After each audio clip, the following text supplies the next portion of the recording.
હાજી ભાઈ. મેં તમારો વિડીયો જોયો તો એના દ્વારા મેસેજ કર્યો હતો.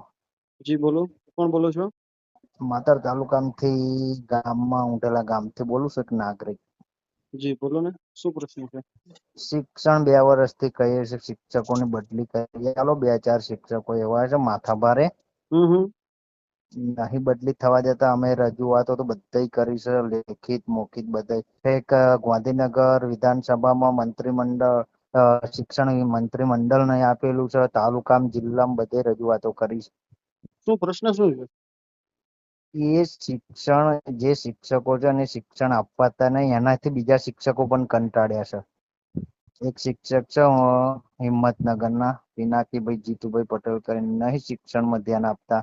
એમ કે ક્ષત્રિય સમાજના બાળકો ના ભણે શું ફેર પડવાના છે? શું કે છે? ક્ષત્રિય સમાજના બાળકો ના ભણે, એન્જિનિયર ડોક્ટર ના બને, શું ફેર પડવાના છે? આવા વિડીયો છે આપડી કન સોશિયલ મીડિયાના. અચ્છા.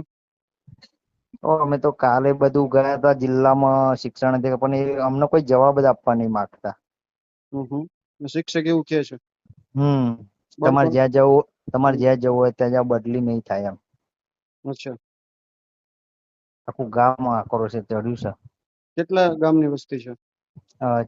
3,000 4,000 ની કુલ ટોટલ. કેટલા શિક્ષકો છે? 9. કેટલા બાળકો ભણે છે? 485. એટલા બધામાં કેમ તમે તો જાજા બાળકો છે, એટલા બધા વાલીઓ તમે કેમ ત્યાં નથી જતા? ભાઈ આ ખોટું થાય છે, આ બાબતે આવી રીતે ન હોય. મૂળ પ્રશ્ન શું છે અમારે ત્યાં? હમ ગઈ ટેમ્પમાં હું બીજેપી થી તાલુકા પંચાયત લડ્યો હતો. હમ. હું જીત્યો તો, કહેવાનો મતલબ તો આપણે કોઈ ખર્ચ નતું કર્યું, પણ વાલીઓ અત્યારે જે ગામની પરિસ્થિતિ એવું કે છે, ઉપસરપંચ આપણી જોડે છે. હમ. એવું કે છે કે અમે વાલીઓને કહ્યું તમે આ જે કરવું હોય કરો, સહયોગ બધું કરી આલવા તૈયાર છો, વાલીઓ બધા રેડી છે બધી રીતે. પણ હમ વાલીઓ કે અમે તમને પ્રતિનિધિ બનાવ્યા ગામ તરીકે, તો તમારે ધ્યાન આપવાનું હોય ને કોને શું કરવું એમ. એ તો બરોબર છે ને. તો અમે તો ઉપલા લેવલે લેખિત મૌખિત બધી રજૂઆત કરી, સંસદ સભ્યને, MLA ને 2 MLA ને બધાને, પણ કોઈ એક્શન લેવા જ તૈયાર નથી થતું આ શિક્ષક સામે.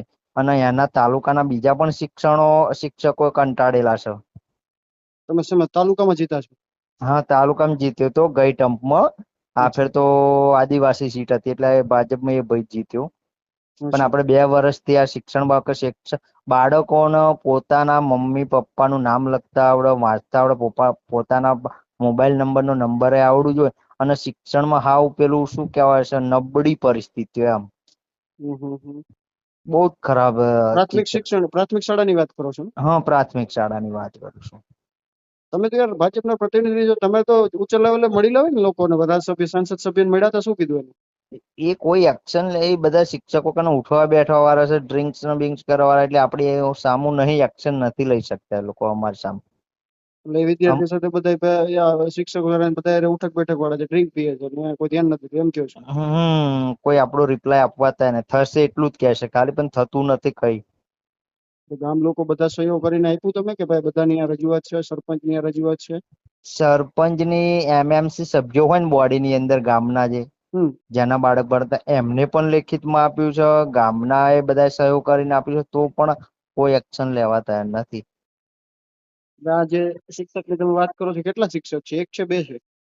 2 જ બદલી કરવાની છે. 2 લગભગ 15 વર્ષથી અહીં એવા રહી ગયા છે કે બીજા શિક્ષકોનો દબાવ છે. અને કોઈ નવું ચાર્જમાં આવ્યું હોય ને બદલી કરીને, તો એને તો 10-15 દાડા ટકવા દે, ફરી એને ટકવા ના દે. દબાવ એવો હાલે ને એટલે એને બદલી લઈ જ લેવી પડે.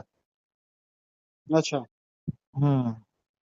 તો તમે શિક્ષણ અધિકારીને જાણ કરી? આ બાબતે એને શું કીધું? શિક્ષણ અધિકારીને એ લોકો રૂપિયા ખવડાવે એટલે એમનું જ ખેંચે છે એમ.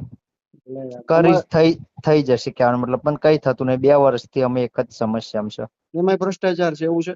હા, ભ્રષ્ટાચાર જ, નકરો ભ્રષ્ટાચાર. જે હવડે પરમ દિવસ અમે સોશિયલ મીડિયા બોલાવીને જે રજૂઆત કરી ને, હમ. એમાં જે મુદ્દા અમે મેલ્યા ને સોશિયલ મીડિયા વાળા એ મુદ્દા જ નહીં આપે. શેમાં રજૂઆત કરી હતી? બાળકો સ્કૂલ નથી જતા એટલે પરમ દિવસ 2-4 મીડિયા આવી હતી. ભાઈ પ્રાથમિક શાળામાં કેમ મીડિયા વાળા કેમ બાળકો આવતા કેમ નથી ગામના? એટલે અચ્છા. ગામના વડીલો નાગરિકો બધાએ રજૂઆત કરી, ભાઈ શિક્ષણ સારું ના હોય ને અમારે છોકરાને ચાપડાનું યુનિફોર્મ બધું ખર્ચા કરીને લઈ આવવાનો કોઈ પ્રાથમિક શાળામાં મોકલવાનો કોઈ અર્થ ખરો ખર્ચા કરીને? હમ. એના માટે મીડિયા આવી હતી, રજૂઆત કરી, પણ મીડિયા શું છે, એવા 5-10 હજાર રૂપિયા હાલે એટલે એ મુદ્દા આપડા જે સાચા મુદ્દા એ કાપી નાખે અને બીજા મુદ્દા મૂકી દે. અચ્છા, તો એ લોકો તોડ કરી જાય છે એવું છે. એવું જ છે. યાર મારે હાલો એ તો બધું આપણે અવાજ ઉપાડશું, અમે વિડીયો બનાવશું એ બાબતે, અને ઓસર જે થશે એ કરશું ને ઓસર રૂબરૂ ધક્કો ખાશું. હમ પણ તમે તો યાર ભાજપના પ્રતિનિધિ, તમે ઉપર કેમ નથી કહેતા કે સાહેબ હા આમ થોડી વાર ભણાવો તો ખરા છોકરાને, બીજું બધું તો ઠીક આવે. ઉપલા અધિકારીઓ બધા જ જાણે છે, સંસદ સભ્ય, ધારાસભ્ય નું તો એવું કેવું છે કે મને સંસદ સભ્ય જ ના પાડે છે કે બદલી નહીં થવા દેવાની. બરોબર છે. સંસદ સભ્ય શું વાંધો, શિક્ષણ નો આપે તો બદલી નહીં થવા દેવાની. મૂળ એમની કન બેસવા ઉઠવાનું છે રોજનું નાઈટમાં.